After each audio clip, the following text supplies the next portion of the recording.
Protesters will be outside the offices of the New York Blood Center in Manhattan Thursday, calling on the center to take care of chimpanzees it used for biomedical research in Liberia.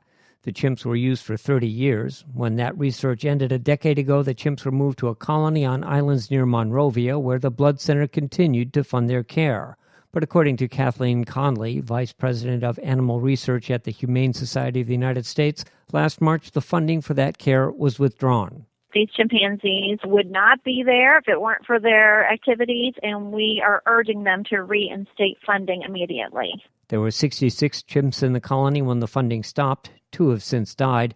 Officially, they belong to the government of Liberia, and the Blood Center says it has no obligation to provide for their care.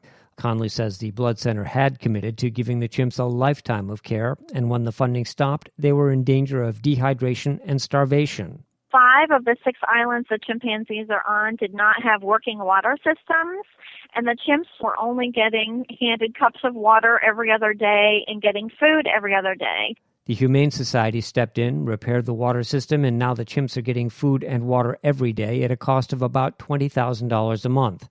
Chimpanzees are no longer used for invasive research in the United States, and those that were in labs are now being retired to sanctuaries to live out their lives. Conley believes the chimps in Liberia should get no less. So we want to send a strong message that if you own chimpanzees or have used chimpanzees in the past, you should take responsibility and provide them with the peaceful life that they deserve. The Humane Society of the United States is working with 37 other organizations to provide emergency support for the chimpanzees still in the colony. For New York News Connection, I'm Andrea Sears.